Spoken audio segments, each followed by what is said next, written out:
Hey guys, this is going to be my full review on the Lukas LK-7950WD. So this is Lucas's first Wi-Fi model, so it doesn't have a screen on the back like their typical models. Instead it has Wi-Fi and an app for iOS or Android. Now I was really excited about this because I use the Blackview 550 and 650, which also has no screen and uses Wi-Fi with an app. That's my preferred type of form factor because I don't think I really need a screen. So this is a 2-channel system just like the DR650 or 750, but it does have full HD in the back, which the 650 does not. Now this also has dual memory card slots, one micro and one standard. There you can see some of the other specs about the camera, and this comes with 2 memory cards, a 32GB and an 8GB for a total of 40. And this is made in Korea, just like Blackview and Fineview. And this model comes with the GPS, but does not come with the OBD, which is an onboard diagnostics system for cars. Let's go ahead and open it up.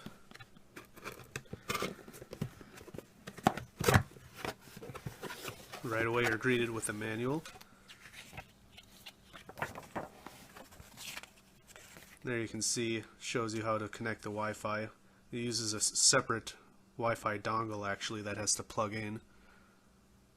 And then there's a switch to turn it on. So I'm not going to go over the manual as usual, but you may want to if you get this camera because there are a lot of features. There's also a lot of different accessories.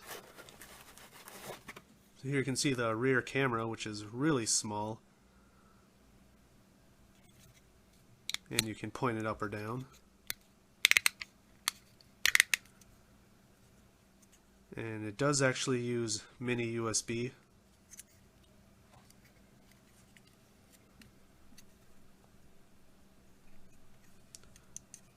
Feels okay. The plastic feels a little light, but it seems like it gets the job done, and overall what I care most about is how discreet the design is. It's going to be very hard to see in your rear window.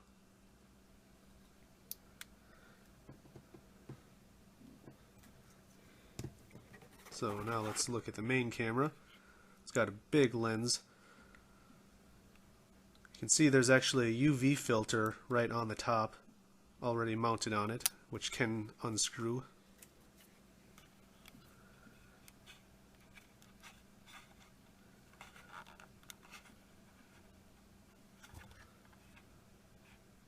At first I actually thought it wasn't removable, but it is. So you can see that's where you plug in the Wi-Fi, and then a switch for the Wi-Fi along the bottom. So there's an event button, a mode button, and a screen to display information. So up top left you can see the video out and the cam in for the rear camera. Along the side you see the mic and both SD card inputs or ports. Comes with a micro SD card in it already, and that one was 8 gigs. So only the event files actually saved in the micro SD card. On the other side you can see the power in and also OBD, which would be if you have the onboard diagnostics system accessory. And there you can see on, ACC, or off. So if you want to use parking mode you got to switch it to ACC and have it hardwired. So overall I think the form factor is okay, but it does have that bell shape that I am usually not a fan of, how it hangs down below the mount. One nice thing though, right off the bat, is the fact that there is an emergency record button so you can save events, which Blackview still doesn't have. And the GPS is actually built into this mount.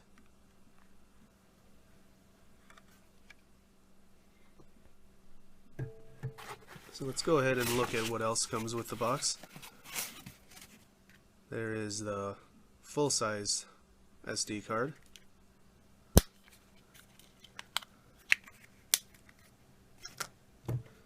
And on the top left of that foam is the Wi-Fi dongle. But let me get this inside first.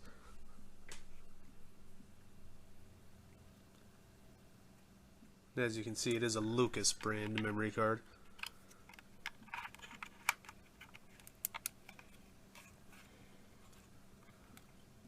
So all the normal video files will record onto the full-size SD card.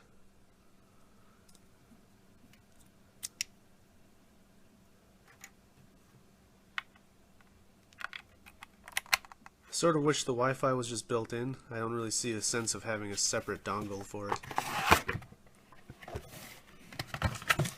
So you can see inside the box there's quite a lot of accessories. The interesting thing about this camera is it doesn't actually come with a cigar power cord or the 12 volt power cord that most cameras come with. It actually comes with the hard wiring kit, and then the 12 volt socket charging cord is actually separate. So if you want to charge through your 12 volt cigar port, you will have to buy that separate.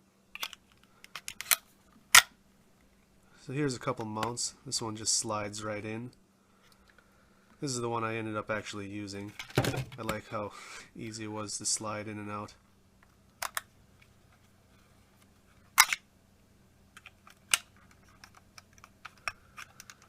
Sometimes it's a little fiddly, but definitely works. So there's a memory card adapter in case you need to use a full-size port for your micro SD card. So there's another mounting plate, and this one you actually have to push in as opposed to slide out to the side.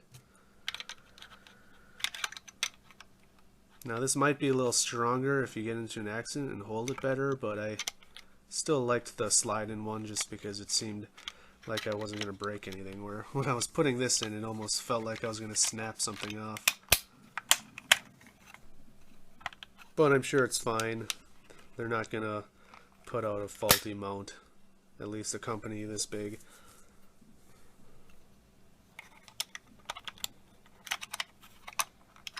What you could do with a second mount, though, is if you want to use it in a second car, it would be easier to have a mount in each car. So here you can see the cord for the rear camera, the hard wiring kit, which allows you to record while parked also.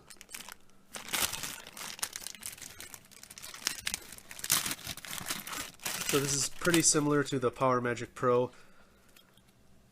Just like the PowerMagic Pro, black is ground, red is ACC, and yellow is the battery wire which connects to a permanent power source. So this actually has the voltage cutoff sensing built into the camera, so you don't have a little separate box like the PowerMagic Pro. The camera will know if your battery is getting too low, and it will cut the power off in parking mode. So that's a nice feature to have built in. So it comes with a bunch of different adhesives, some wire clips, and also a little Allen wrench, which is for adjusting the camera's mount. Not a huge fan of this. I don't think you should need a tool to adjust something like that. So there's a couple for each plastic mount, and then a couple for the rear camera also.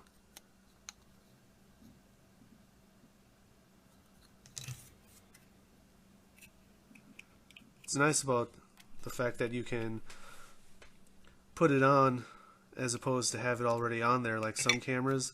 You could spray paint those black if you really wanted to make it less visible, because I'm not a big fan of the clear plastic.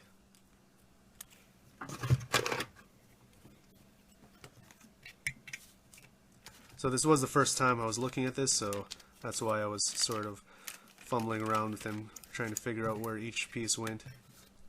So in addition to sending the camera, Lukas was kind enough to send a couple accessories, including the standard 12 volt charging cord, or power cord. So that way I don't have to hardwire it if I don't want to during my tests. A video out cable, which is pretty cool because if you had a navigation system or screen, you could actually connect it to that sent me a little USB memory card reader and a circular polarizing lens, which I really thought was cool. So this can screw on top of the UV filter, or you can take the UV filter off and just have the CPL on there. And you'll see later that when the CPL is on, you can actually see it in the image a little bit, even more so if you put both on at the same time. Now, one thing I noticed right away was the fact that the rear camera uses mini USB, and I'm not a big fan of this cord. For one, they put those white stickers on it, so I would suggest tearing those off because they make it very visible. But compared to the Blackview cable, it's also a lot thicker. I've always liked how thin the Blackview cables are because it makes it very easy to install, especially with a 90-degree angle plug-in. Now the Lukas one on one side does have a 45-degree angle, so you can use that to your advantage on the rear camera. And they did actually put a little cable clip on the back of the rear camera. But one thing I didn't like about the rear camera is the fact that the camera is not removable. I do really like the fact that I can take the Blackview rear cameras out, where this, once it's installed, you're going to have to tear it off and get a new 3M adhesive. So now you can see the mount I chose to put in my car, and it's not completely centered because I have several other cameras I'm testing, but it'll get the job done. One thing I didn't really like was the 3M adhesive is a gray one, so it is pretty visible. The clear is also very visible, so I would suggest spray painting that black if you can, and getting a black or clear adhesive if you can. So I accidentally plugged the straight end of the rear camera cable, so I have the 45-degree one up front, but it still worked.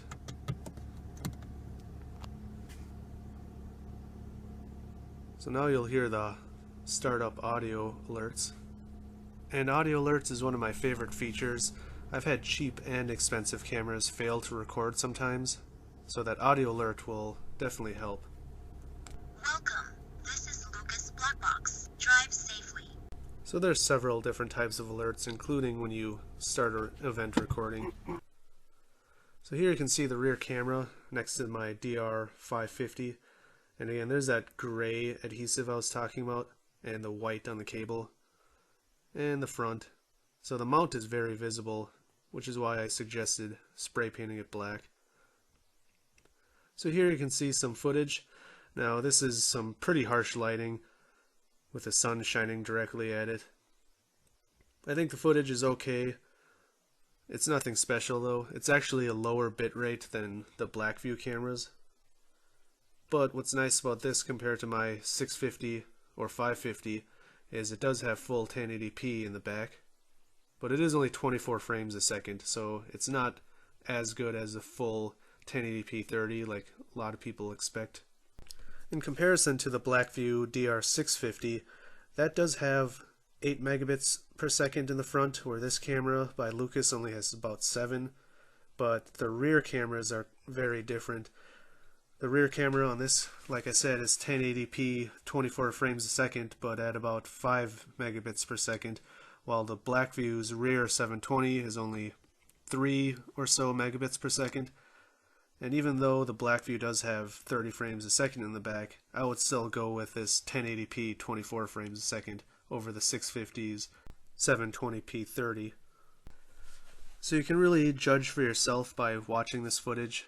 I'll check out my Blackview DR650 review because they're very similar cameras. My first impression of the front footage was that the video quality actually isn't as good because it did look a little more pixelated. But for practical comparisons, they're actually very similar, at least for the front camera. And the slight advantage that the DR650 has might not make up for how much lower quality the rear camera is. Now, a lot of people from Dashcam Talk will know that I take the form factor very serious on cameras. So I would actually say that Blackview cameras do have a much better form factor. Like I always say, I like the cylinder design. This one's not terrible either though, it's just I always don't really prefer the cameras that hang down from a mount. Both of them have the pros and cons though.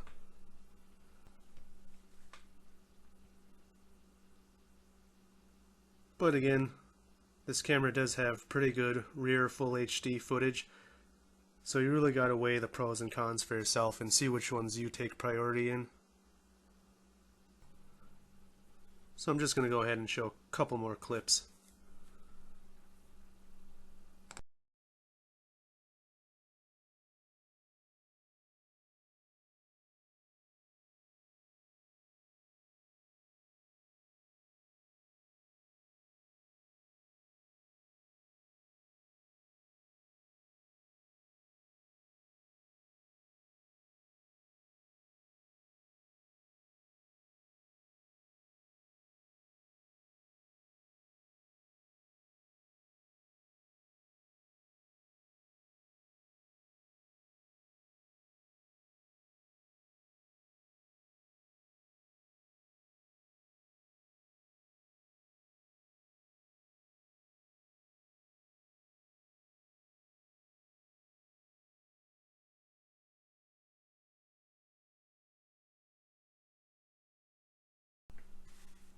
Now the night footage seems to do very well.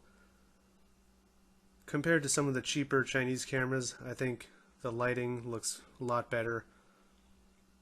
Even on the highway when there's not a lot of street lights, my headlights do get picked up quite a bit compared to some of the $100 Chinese models. And you can see the white lines, or the yellow line on the road very well.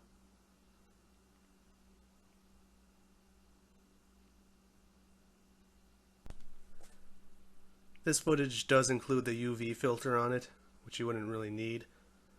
And also the CPL is not on this because it would make the image darker.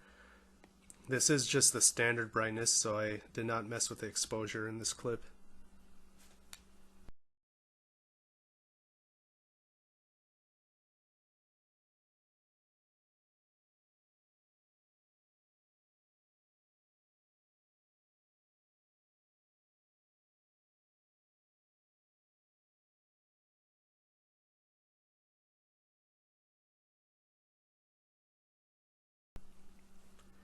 Now the rear footage seems to have a lot of bloom effect on headlights, and a lot of this seems to have to do with my rear window. It seems to have a fogginess to it even though my windows are clean. Overall though, the footage looks pretty good. I don't think there's really any lighting issues. It's obviously going to be darker because there's no headlights on the back to light up the road behind me. But you can actually still make out the lines on the road like right now with just the lights from my blinker. So I think it picks up light very well.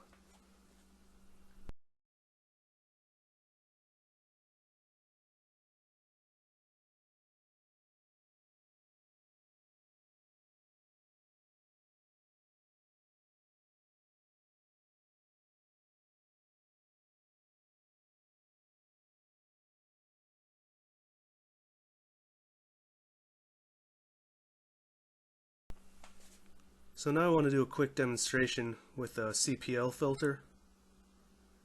And it's not going to look as good as I was expecting because I had my garage door open and the dark background makes it a lot harder. But you can see on the left side, you can actually see the lens around it, so it blocks the corners a bit. And I don't know why. I checked to make sure I had it mounted properly and it was screwed in all the way. So if you watch the lighting of my dashboard, you'll see the reflection disappear as I spin it. But the white tag doesn't completely go away just because that reflection is just too strong. But the fact that it does actually make the dashboard reflection disappear. And ideally, you shouldn't have anything like that white tag in your dashboard, so this actually gets the job done like it should. So now I actually took the UV filter off and you can see the CPL now doesn't block as much. It doesn't block any of the right corners at all, but it still blocks the left corner a little bit. And again, you can see the reflection of the dashboard disappears as I turn it correctly. So I mentioned before that the micro SD card is for event files. So when you're driving and you hit a bump or get in an accident, it'll save the file to that micro SD card. Now there it might have looked like it saved an event because I slammed on my brakes, but actually it was because of the light rail tracks that I went over. And you have the option of not saving the rear footage during an event, but I would leave that on because it could come from the back. Now there is an app. I'm not going to demonstrate it in this video just because I don't have any way of filming it right now, but I will leave a link to my Dashcam Talk thread where I will go over it, and I'll have screenshots of all the different menus. Likewise with the viewing software, I am going to have lots of screenshots of the viewing software and show all the features of it. So look in the description down below for that link. So overall, I think this camera has a lot of pros. It has so many different features and accessories like the CPL, and I really like the fact that there's 2 memory card slots. Being able to record your event files on a separate memory card is pretty useful, and it can help you make sure you don't record over any important event files. Now, the Wi-Fi is probably my favorite feature of this. Like I said before, I prefer having no screen, and having a Wi-Fi app on Android or iOS I think is a great way to be able to customize your settings when you need to. So I think Lukas should continue to make cameras with no screen and Wi-Fi. I would prefer it that way, and I think some other people out there would also. Now having the event record button I think is very useful. That's a pretty standard feature in a lot of cameras, but none of the Blackview cameras have that, so that's pretty cool. The fact that there's also an onboard diagnostics system option is pretty cool, but I haven't been able to test it, so I don't know how well it works or how useful it actually is. And of course, like always, I think the voice alerts are very useful, and I wish every camera would have voice alerts. Now there are some cons to the camera. Like I said, I'm not a big fan of the form factor. The rear camera is pretty discreet, but the fact that it's not removable is sort of an issue to me. You'd have to use a new adhesive each time you removed it if you wanted to. So I really wish they had a removable one like the Blackview cameras or the Panorama rear cameras. Also, the plastic on the actual body of the camera sort of feels cheap, and I don't like the glossiness of it. Maybe it's just the glossiness that makes it look cheap to me, but I would prefer a matte black. I'm also not a big fan of the fact that the Wi-Fi is a separate USB dongle. I wish that was just built in, because it just looks sort of corny sticking out of the bottom. The video quality I think is about where I would have expected. I didn't know at first actually that the rear camera was 24 frames a second, but that doesn't make a huge difference, at least in 1080p with the relatively low bitrate of these cameras. And of course the bitrate is going to be an issue for some people, but as of now most of the 2-channel systems still have relatively low bitrate as opposed to the 1-channel systems. But there are some cameras coming out with both full HD 30 frames a second front and back with higher bitrate. So keep an eye out for other cameras if you're looking for a really high quality video but also want a 2-channel system. But more than likely they're going to be more expensive, so you'll have to weigh out the pros and cons of each. So there you have it. That's my review of the Lukas LK-7950 WD 2-channel dash camera. I'd like to thank Lukas for sending this out to me for review. And anyone who likes my videos, I appreciate if you hit like and subscribe. And as usual, drive safe, and I'll see you next time. Thanks for watching.